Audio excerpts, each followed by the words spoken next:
Assalamualaikum warahmatullahi wabarakatuh. Bagaimana kabar Bapak dan Ibu semuanya? Semoga senantiasa dalam keadaan sehat walafiat dan tidak kekurangan suatu apapun. Selamat datang dan selamat bergabung kembali dalam channel YouTube kami, Ara Alesa. Kali ini kita masih akan membahas mengenai latihan soal CPNS maupun P3K dengan formasi pengadministrasi perkantoran materi kompetensi teknis atau SKB bagian yang ke-12. Dalam membuat nota dinas, seorang pengadministrasi perkantoran di Badan Kepegawaian Negara harus memperhatikan beberapa hal. Manakah di antara pernyataan berikut yang tidak benar mengenai nota dinas? A. Nota dinas ditandatangani oleh pejabat yang berwenang. B. Nota dinas dapat memuat lebih dari satu pokok persoalan. C. Nota dinas bersifat internal. D. Nota dinas menggunakan nomor naskah dinas. E. Nota dinas tidak menggunakan kop surat. Jawaban yang tepat adalah B. Nota dinas merupakan naskah dinas internal yang bersifat ringkas dan memuat catatan atau pesan penting. Berdasarkan kaidah pembuatan nota dinas, seharusnya nota dinas hanya memuat satu pokok persoalan untuk menjaga kejelasan dan fokus pesan yang disampaikan. Pernyataan lainnya benar sesuai dengan ketentuan pembuatan nota dinas. Berikutnya soal nomor 2. Pengadministrasi perkantoran di Kementerian Keuangan sedang menyusun surat edaran. Manakah di antara berikut ini yang bukan merupakan ciri-ciri surat edaran yang benar? A. Menggunakan kop surat instansi. B. Ditandatangani oleh pejabat yang berwenang. C. Memuat petunjuk atau penjelasan tentang hal tertentu. D. Diedarkan secara terbatas hanya untuk kalangan internal. E. Berlaku untuk jangka waktu tertentu. Jawaban yang tepat adalah D. Surat edaran adalah naskah dinas yang memuat pemberitahuan tentang hal tertentu yang dianggap penting dan mendesak. Ciri-ciri surat edaran yang benar meliputi penggunaan kop surat, ditandatangani pejabat berwenang, memuat petunjuk atau penjelasan, dan berlaku untuk jangka waktu tertentu. Namun, surat edaran tidak terbatas hanya untuk kalangan internal, melainkan dapat diedarkan secara luas sesuai dengan tujuan dan sasaran pemberitahuan. Selanjutnya, soal nomor 3. Pengadministrasi perkantoran di Badan Pusat Statistik diminta untuk membuat berita acara rapat pimpinan. Urutan yang benar dalam penyusunan berita acara adalah A. Pembuka, batang tubuh, kaki, kepala. B. Kepala, pembuka, batang tubuh, kaki. C. Kepala, batang tubuh, pembuka, kaki. D. Pembuka, kepala, batang tubuh, kaki. E. Kepala, kaki, pembuka, batang tubuh. Jawaban yang tepat adalah B. Urutan yang benar dalam penyusunan berita acara sesuai dengan peraturan tentang tata naskah dinas adalah kepala, yaitu berisi judul dan informasi instansi. Pembuka, yaitu waktu, tempat, dan pihak yang hadir. Batang tubuh adalah isi berita acara. Dan kaki, yaitu tanda tangan pejabat dan pihak terkait. Urutan ini penting untuk memastikan kelengkapan dan kejelasan informasi dalam berita acara. Selanjutnya soal nomor 4. Seorang pengadministrasi perkantoran di Kementerian Pertanian mendapat tugas untuk mengarsipkan surat-surat penting. Sistem pengarsipan yang paling tepat digunakan untuk menyimpan surat-surat berdasarkan urutan waktu adalah A. Sistem nomor, B. Sistem abjad, C. Sistem subjek, D. Sistem geografis, E. Sistem kronologis. Jawaban yang tepat adalah E. Sistem kronologis adalah sistem pengarsipan yang menggunakan urutan waktu atau tanggal sebagai dasar penyimpanan dan penemuan kembali arsip.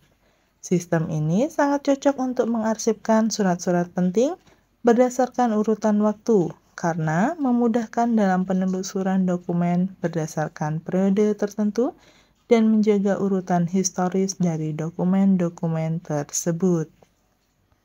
Selanjutnya, soal nomor 5. Dalam membuat memorandum pengadministrasi perkantoran di Badan Pengawasan Keuangan dan Pembangunan atau BPKP harus memperhatikan beberapa hal. Manakah dari pernyataan berikut yang tidak benar mengenai memorandum? A. Memorandum dapat ditujukan kepada lebih dari satu pejabat setingkat. B.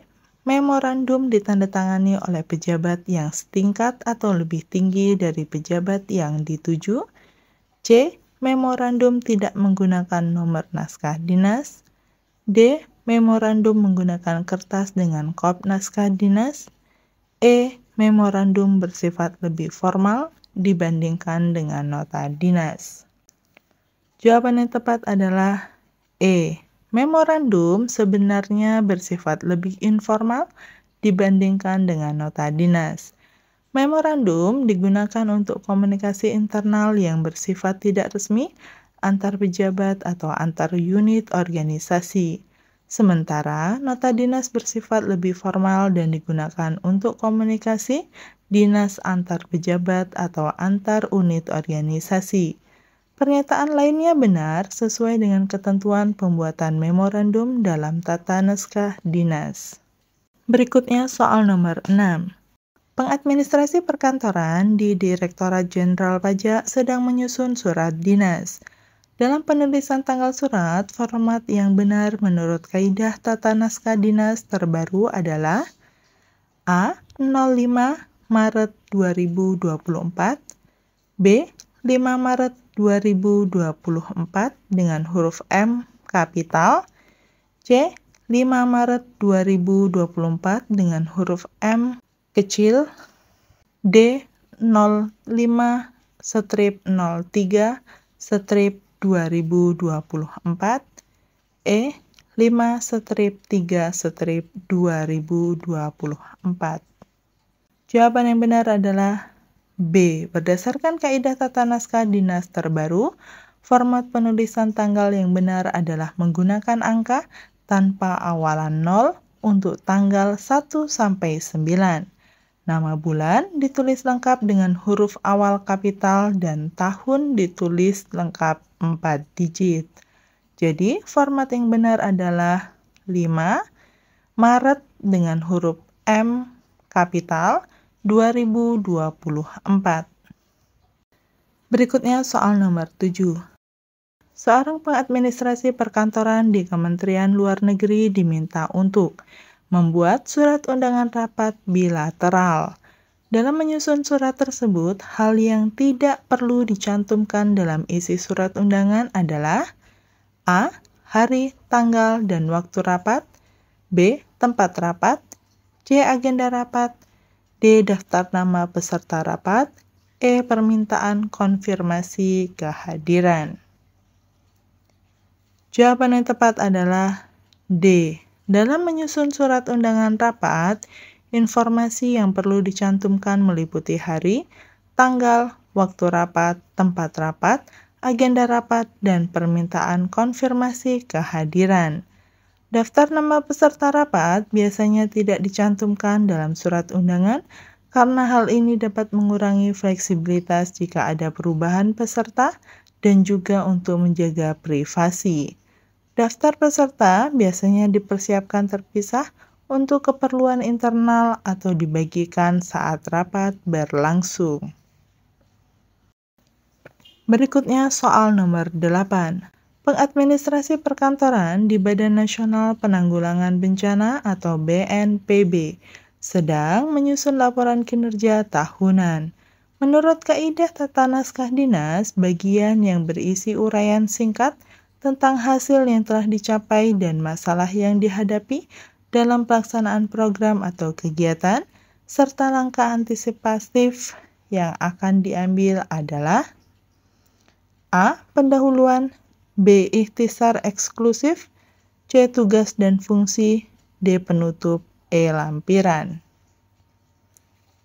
Jawaban yang tepat adalah B.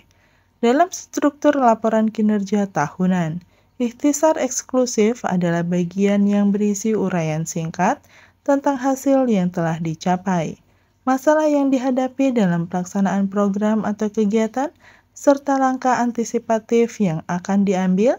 Bagian ini memberikan gambaran umum dan ringkas tentang isi laporan secara keseluruhan, memudahkan pembaca untuk memahami poin-poin utama laporan dengan cepat. Berikutnya soal nomor 9. Dalam proses pengarsipan, pengadministrasi perkantoran di lembaga administrasi negara menggunakan sistem klasifikasi arsip. Manakah di antara berikut ini yang bukan merupakan tujuan dari penggunaan sistem klasifikasi arsip? A. Menyediakan akses yang mudah, cepat, dan akurat terhadap arsip. B. Mengatur arsip secara efektif dan efisien. C. Menjaga keamanan informasi dalam arsip. D. Mengurangi jumlah arsip yang disimpan. E. Mendukung pemenuhan peraturan dan ketentuan hukum. Jawaban yang tepat adalah D. Tujuan utama penggunaan sistem klasifikasi arsip adalah untuk mengorganisir dan mengelola arsip secara efektif, bukan untuk mengurangi jumlah arsip yang disimpan. Sistem klasifikasi membantu dalam penyediaan akses yang mudah dan cepat, pengaturan arsip yang efisien, menjaga keamanan informasi, dan mendukung pemenuhan peraturan. Pengurangan jumlah arsip lebih terkait dengan proses penyusutan arsip, bukan dengan sistem klasifikasinya. Berikutnya soal nomor 10. Pengadministrasi perkantoran di Kementerian Komunikasi dan Informatika diminta untuk membuat surat edaran tentang kebijakan baru penggunaan email dinas. Menurut Kaidah Tata Naskah Dinas, bagian memperhatikan dalam surat edaran seharusnya berisi A. Latar belakang dikeluarkannya surat edaran. B. Peraturan atau kebijakan yang menjadi dasar pembuatan surat edaran. C. Pihak-pihak yang dituju oleh surat edaran. D. Pokok-pokok kebijakan yang akan dilaksanakan. E. Perintah untuk melaksanakan kebijakan yang dimaksud. Jawaban yang tepat adalah B. Dalam struktur surat edaran, bagian memperhatikan berisi peraturan atau kebijakan yang menjadi dasar pembuatan surat edaran.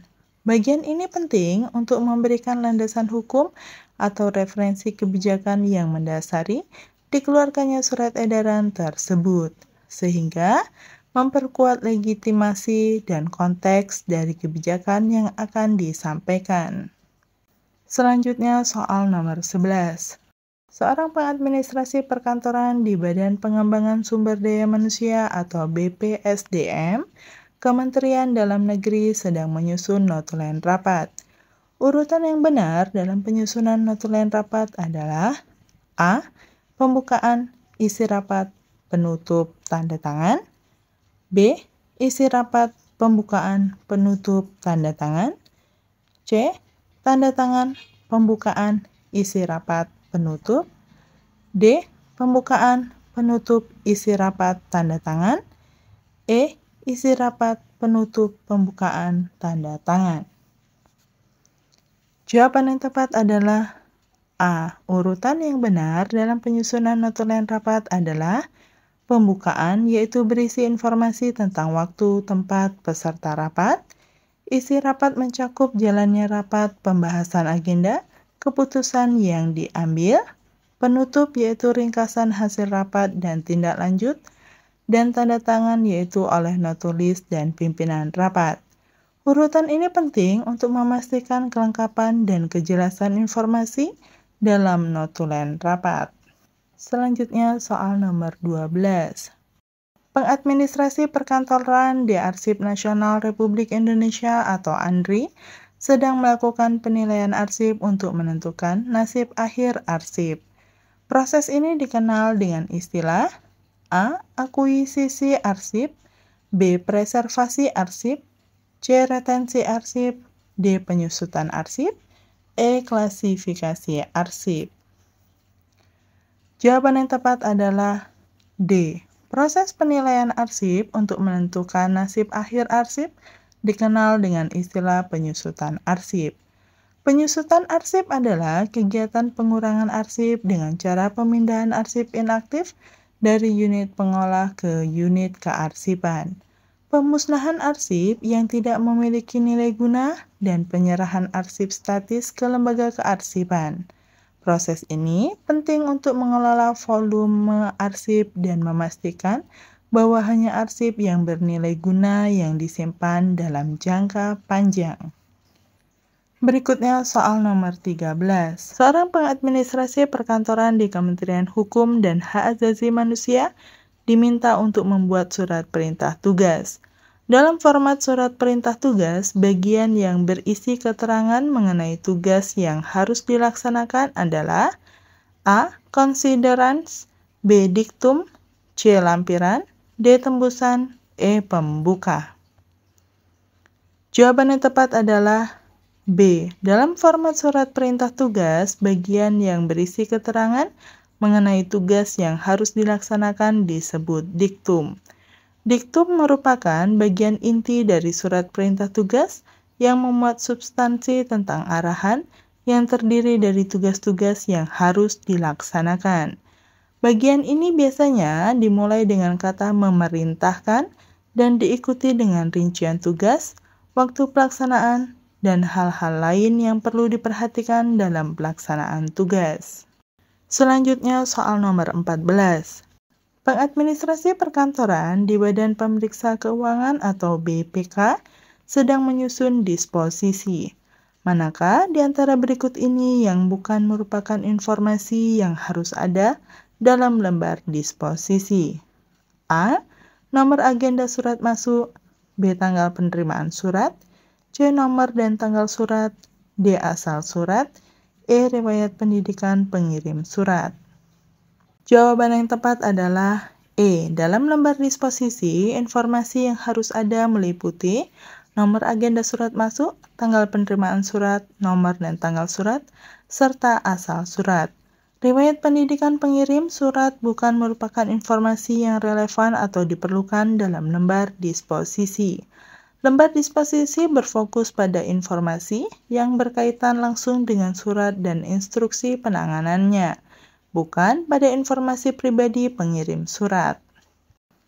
Selanjutnya soal nomor 15. Pengadministrasi perkantoran di Badan Kepegawaian Negara mendapat tugas untuk membuat nomor surat keluar. Jika nomor surat terakhir yang dikeluarkan adalah 123-KP.00-4.0-9 dan surat berikutnya masih dalam bulan dan tahun yang sama tetapi berbeda urusan kepegawaian, manakah nomor yang paling tepat untuk surat berikutnya? A. 124-BKN-0-9-2023, B. 123-BKN-0-3-KP.01-9-2023, C. 001-BKN-3-KP.00-9-2023, D. 124-BKN-3-9-2023, E. 001-BKN-3-9-2023. Jawaban yang tepat adalah C. Dalam penomoran surat keluar, jika urusan kepegawaian berbeda, maka kode klasifikasi akan berubah dari KP.04.00 menjadi KP.05.00 dalam contoh ini. Ketika kode klasifikasi berubah, Nomor urut surat dimulai kembali dari 001. Bulan dan tahun tetap sama karena masih dalam periode yang sama. Oleh karena itu, nomor yang paling tepat adalah 001 garing BKN titik 3 garing KP titik 05 titik 00 garing 9 Romawi garing 2023. Demikianlah soal-soal yang dapat kita bahas kali ini. Semoga bermanfaat bagi Bapak dan Ibu, serta sukses untuk kita semua. Terima kasih. Wassalamualaikum warahmatullahi wabarakatuh.